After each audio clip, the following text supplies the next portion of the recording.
Seguimos en la mesa de este lunes 30 de enero de 2017. Nos acompañan Gabriel Mazarovich, Gonzalo Barón y Cristian Mirza e Isaac Alfie. Y digo Alfie porque él siempre insiste en que la acentuación correcta es esa. Es así. Si bien durante mucho tiempo se le dijo de otra forma, Alfie, ¿no? Ah, sí. Es No, Alfie. No soy francés. Una orden ejecutiva firmada por el presidente Donald Trump para prohibir la entrada de refugiados e inmigrantes de naciones de mayoría musulmana generó durante el fin de semana caos en los aeropuertos, manifestaciones en varias ciudades, indignación en la comunidad internacional. El decreto que entró en vigor el viernes prohíbe el ingreso de todos los refugiados, sea cual sea su origen, durante 120 días. Y durante 90 días prohíbe la llegada de ciudadanos de 7 países de mayoría musulmana: Irak, Irán, Libia, Somalia, Sudán, Siria y Yemen. Como consecuencia, 109 personas fueron detenidas desde el viernes a su arribo a Estados Unidos, aunque tuvieran visa válida. Sin embargo, tras la intervención el sábado de una jueza federal de Nueva York, la mayor parte de ellas fueron autorizadas a ingresar al territorio. La decisión de la justicia es un freno, sí, al decreto de Trump, pero no lo invalida. Es una medida cautelar, podría decirse, ¿no? ¿Qué dicen? ¿Cómo han estado viendo esta situación? ¿Quién arranca? Que arranquen allá, pero Sí. ahora toca. Digamos que Trump es un extremista, es un fundamentalista, solo que del otro lado. En vez de estar con el Estado Islámico, bueno, habría que ver, ¿no? Esos acuerdos secretos, en fin. Pero es un fundamentalista, es un extremista. Cuidado, las políticas represivas no son novedosas, ¿eh? No son novedosas. Lo que hace Trump es extremar todas las medidas, es llevarlas al límite. Y esto es un ejemplo, no es el único. Este es un ejemplo. Y tiene la reacción de los fiscales, masivamente, los fiscales de los estados federados y de la Los fiscales población. demócratas, los que salieron No, juntos. pero también en algunos estados republicanos hubo reacciones en el mismo sentido. No, y hubo líderes republicanos en el Congreso que salieron a patear el tablero también, ¿no? ¿Lito? A ver, yo comparto. Trump es un radical horroroso para mí, claramente. Nunca se veía como venía la historia. La única diferencia es que en ese país la institucionalidad parece funcionar, y creo que funciona, y los fiscales pueden parar estas medidas. Hay estados que son estados federados cuyos se llaman santuarios, diríamos, para los indocumentados, y claramente lo son. Cuando uno los visita se da cuenta que sí, que lo son. Y entonces no tiene un poder absoluto, y además tiene un partido que a mí personalmente me cuesta creer que el Partido Republicano vaya a aprobar todas estas medidas que él propone pacíficamente, las que precisa aprobación parlamentaria. Yo te soy muy sincero, el impeachment, yo estoy convencido que si esto sigue así, va a impeachment en algún momento. No se lo harán ahora porque parecería un golpe de Estado, pero realmente yo no veo a la sociedad estadounidense, al Parlamento y al Congreso soportando este tipo de atropellos. Gabriel. Es muy interesante la lectura. Yo creo que primero que había un estado como de atónito, porque había gente que decía que no se iba a atrever a hacer lo que había dicho, porque no iba, que era cuestión electoral, demagogia electoral, etcétera. Él ha demostrado que de verdad piensa por lo menos intentar hacer todo lo que dijo. Y realmente, si uno mira los primeros días, porque esta medida anti-inmigrante es una parte, ¿no? Pero sus declaraciones sobre la tortura, ¿no? Y volver a incluir la tortura. El mensaje hacia México de te construyo el muro y efectivamente me lo vas a pagar y chau, ¿no? Es tremendo. Y una que ha pasado desapercibido en todo este lío, y termino con lo de los migrantes, que es el anuncio de que va a desatar de vuelta la carrera armamentística nuclear. Y habló de ampliar el arsenal nuclear de Estados Unidos, tomando en cuenta que solo la Armada de Estados Unidos tiene 2 veces el presupuesto de todas las Fuerzas Armadas de Rusia, por ejemplo, ¿no? Entonces, realmente hay un problema muy serio allí. Y yo creo que ese es el gran desafío a plantearse en la sociedad norteamericana. ¿Hasta dónde van a permitirle llegar a Trump? ¿Tienen instrumentos para pararlo de Trump? Estados Unidos es un país muy rico en tradición de matar presidentes. Y de hacer y sí, tienen varios y el impeachment tiene en el caso Nixon y algunos antecedentes más. Y la otra opción que he leído algunos artículos con mucho interés, que es el tema de habrá la otra lectura para provocar la reflexión, ¿no? Estaremos llegando al cenit imperial, o sea, Trump será el Nerón de Estados Unidos. Es un planteo interesante para ver. ¿Incendiará la pradera hasta ese nivel? A propósito de cómo enfrentar el fenómeno Trump, fue interesante la conferencia de prensa que dio el viernes Carlos Slim, muy interesante. El mega empresario mexicano, que por supuesto además tiene negocios en Estados Unidos, ¿no? Que por un lado respaldó al presidente Peña Nieto en la postura que asumió. Sí, pero dijo no es Terminator, es Negotiator. Y a eso iba, ¿no? Sí. A él le pareció muy importante que todo México estuviera unido en la postura de rechazo al muro y a las actitudes de Trump, pero después matizó, y una de las cosas que señaló, a partir de lo que él lo conoce y a partir de lo que ha leído, por ejemplo, en uno de sus libros donde Trump anticipaba buena parte de sus medidas y su forma de negociar, Slim dice, ojo que no es Terminator, es Negotiator o algo por el estilo, decía Slim, que no hay que dar por hecho que esto que Trump plantea, digamos que sus portazos, que sus golpes arriba de la mesa son la solución final, ¿no? Como que en muchos casos se trata de la forma como él elige negociar, ¿no? ¿Tú lo escuchaste, Sí, lo Lito? escuché, ojalá. Evidentemente, Incluso para negociar y ganar o sacar más orden hay que tener más fuerza que el otro. Y esto es, obviamente, si está haciendo todo esto para tener una posición de mayor fortaleza. Bueno, ojalá, es una visión optimista y ojalá sea así nada más. La verdad sea dicha, yo no soy psicólogo ni nada que se le parezca, pero uno lo ve poco centrado al hombre, realmente. ¿Sabes por qué lo digo? Porque Slim pareció mostrar en esa conferencia de prensa ¿cómo decirlo? Una forma de plantarse frente a Trump. ¿Cómo? Con argumentos. Le dio argumentos a quienes tienen que negociar con Estados Unidos, qué tienen que decirle, qué tienen que advertirle a la Casa Blanca, al gobierno de Estados Unidos, sobre qué consecuencias tendrían ese tipo de medidas, cómo funciona la economía, etcétera. Y también le dio recomendaciones al gobierno mexicano en particular sobre lo que debe hacer en lo interno para enfrentar una situación así. Puso como un camino del medio, ¿no? Una tercera vía ante el rechazo, el estupor, ¿no?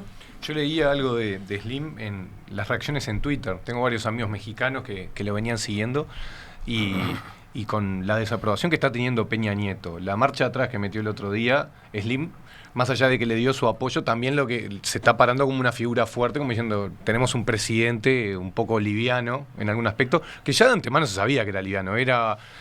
o por lo menos lo dicho por mucha gente, porque me cuesta opinar de política extranjera, pero casado con una actriz de telenovelas, muy galán, bastante nuevo en política, y sin embargo terminó mostrando la talla que tenía con el tiempo. Y ahora en la prensa mexicana ves mucho descontento con él. Yo creo que lo Slim lo pone un poco en jaque, como diciendo, está yendo, volviendo, y todavía te tengo que venir a dar yo argumentos. Y también me asusta, porque es un empresario que le viene a explicar a un político cómo hacer las cosas. Pero de político tiene poco. El día que recibió a Trump en plena campaña electoral, lo que tenía que haberle dicho es, mirá, muchacho, si sos presidente, hablamos de presidente, yo no puedo meterme en la interna, no, está Hillary, estás vos. Claro. Yo no entiendo por cómo lo recibió. Bueno, la iniciativa fue de adentro de su propio gobierno, bueno, ¿no? Pero terminó cayendo. Esos errores son garrafales. Primero escuela. Terminó cayendo un ministro. Y el peso mexicano, aparte, también está teniendo un problema ahora, ¿no? Retomo lo que planteaba Alfie hace un ratito. Es decir, yo creo que Estados Unidos, la institucionalidad democrática es un juego de contrapesos, contrabalances. Y yo creo que nunca en la historia de Estados Unidos, tampoco soy experto, pero el gobernó exclusiva y unilateralmente el presidente de Estados Unidos, nunca. De manera que tampoco, ¿por qué habría de ser él la excepción? Él tiene un estilo grotesco, grosero, de patoterismo a nivel nacional y a nivel internacional, que es lo que quiere vender para asustar al enemigo, asustar al contrincante, asustar al otro y mostrarle su cara de ogro. Pero en el fondo yo creo que esa institucionalidad que ya está en juego, que es compleja, que tiene los partidos, el sistema de partidos está norteamericano, pero además tienen las instituciones, los poderes que son semiautónomos o autónomos, van a jugar para buscar el reequilibrio a nivel interno en primer lugar y a nivel internacional. Si no, la pendiente va a ser muy, muy, muy pronunciada para él. Y en el mismo sentido que Alfie, yo creo que lo terminan sacando, si él no se aviene precisamente a esos reequilibrios. Recién estaba leyendo en Twitter que el Parlamento de Irak ya acaba de votar la reciprocidad de las medidas. Sí, Irán también tomó Irán ese también, tipo de reacción. Por eso. Y a poco van a ir saltando todos. A mí lo que me preocupa es que en este momento se hayan suspendido las visas por un tiempo, bueno, son potestades de cada país, de los que otorgan visa, que después discutiremos si el tema de otorgar visas o no, y si son recíprocas o no, es un tema. A mí no me parece que en un mundo libre sea adecuado este tema de los trancazos y demás, salvo que tengas algún régimen de convicción o algo por el estilo. Pero el problema, a mí lo que estoy viendo ahora es que gente que ya tenía visa, gente que ya era residente en Estados Unidos, se la haya cortado un día para el otro. Eso, comentándolo con algunas personas, en derecho internacional, ¿hasta qué punto uno que ya es residente, ya tiene la visa otorgada, ya la tiene por determinado tiempo, ya tiene formada su vida, por lo menos en los próximos meses o años, ya sea académicamente, laboralmente, lo que sea, se la están interrumpiendo en este momento? Eso le da una inseguridad al mundo en general, y nosotros somos un país que también tenemos que sacar visa para ingresar a Estados Unidos. O sea, porque hoy es Somalia y no sé qué. Trump, lo que vamos a hacer es revisar. Pero mientras tanto, 90 días. Debimos haber hecho antes. Una persona que se va a estudiar un año, una persona que va a trabajar 1 o 2 años, 90 días es estar adentro o estar afuera, es terminar. Y se está insistiendo en que no es una medida motivada en razones religiosas, no es una persecución de tipo religioso, sino que apunta a países que son, de hecho, peligro, un riesgo para Estados Unidos, ¿no? Países que han invadido ellos mismos, ¿no? Yo lo que creo que acá hay un debate bien interesante, porque además hasta el propio Rudy Giuliani salió a reconocer que Trump lo primero que le pidió fue que prohibiera la entrada de musulmanes. Y que él, ayer, en la prensa, y que él buscó una fórmula legal que fuera los que estaban en peligro, y por supuesto apoyó los decretos de Trump y el muro, Giuliani, ¿no? Pero como asesor... Fue uno de los voceros en una entrevista de televisión, explicó cómo fue la historia de esta orden ejecutiva, cómo a partir de un determinado objetivo que tenía Trump, él, Giuliani, conformó una comisión que le diera validez legal a lo que se estaba procurando, ¿no? Sí, hay un debate muy... Además, Estados Unidos tenía restricciones importantes al ingreso, más allá de las cosas y de todo, ya. O sea, mismo hay un debate con Europa de que a la vez que le reclama esto y le reclama los respaldos, también rechaza a los refugiados y los para en el Mediterráneo y los para en otros lados. O sea, hay un debate muy interesante para plantear que, claro, Trump lo explicita con la brutalidad de que lo explicita.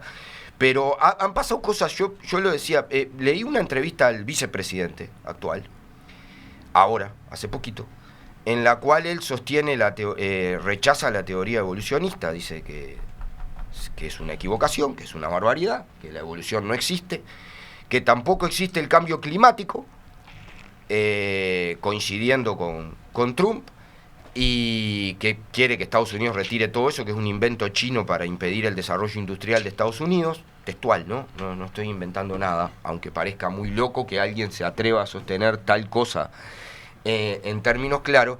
Y el problema es que realmente piensan así y expresan una sensibilidad social que realmente existe en Estados Unidos, que piensa así. Y me parece que eso del reequilibrio va a estar complejo ahí.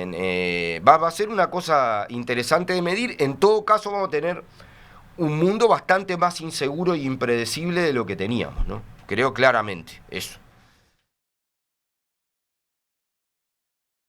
Algunos mensajes de los oyentes, les leo, por ejemplo, este de un celular terminado en 950, dice: se están comiendo la pastilla con Trump, dejen de mirar CNN.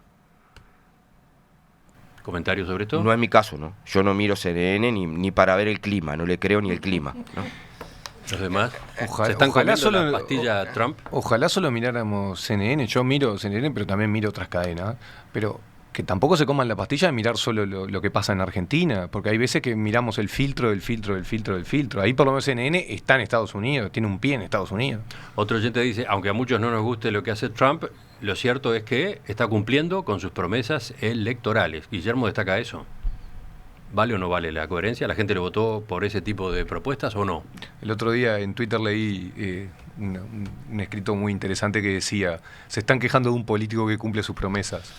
No, yo creo que reflexionábamos con Isaac sobre eso, y era una de las primeras cosas, de que estaba todo el mundo atónito porque pensaba que había cosas que las había dicho y que no se iba a atrever a hacerlas.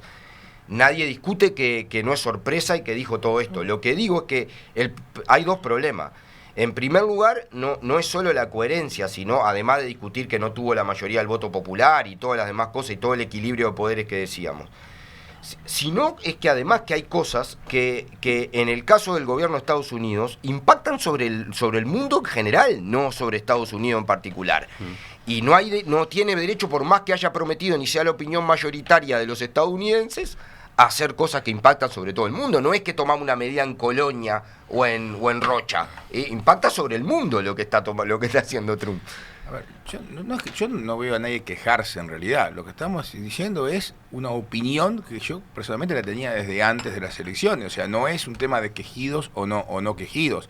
Es lo que está pasando. Si esto sigue así, el camino, el mundo ya sabe de qué pasa en estos casos. Realmente el mundo ya sabe qué pasa. Y mucho más cuando son potencias, porque, bien decía Gabriel, o sea, si hay un país marginal marginal en términos de poderío económico y poderío militar, ¿no? Estamos hablando de eso. Bueno, está ahí, lo dejamos ahí. A ver, en Venezuela es todo un desastre lo que está pasando, ha hecho cualquier cosa, el presidente, cualquier cosa, pero igual no impacta. O sea, ¿cuál es el efecto? No tiene efecto. Uno puede hacer la misma crítica a veces, pero no importa. En este caso, el problema es que, como dice, importa.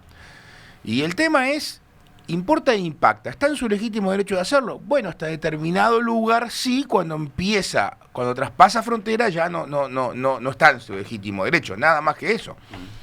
Si Estados Unidos retrocede o empieza esta carrera de proteccionismo, ya sabemos lo que pasa cuando hay proteccionismo en el mundo. El mundo ya lo sabemos. Para mí, de las cosas más insólitas que uno puede pensar es que realmente la líder más fuerte de Occidente hoy es una alemana, que no es de centro derecha aproximadamente, de centro así, ¿sí? Que parece lo más coherente que hay en el mundo 70 años después de la barbarie más grande que conoció la historia de la humanidad. Entonces las cosas cambian y cambian demasiado rápido en este mundo. Ya volvemos con el final de la mesa de hoy.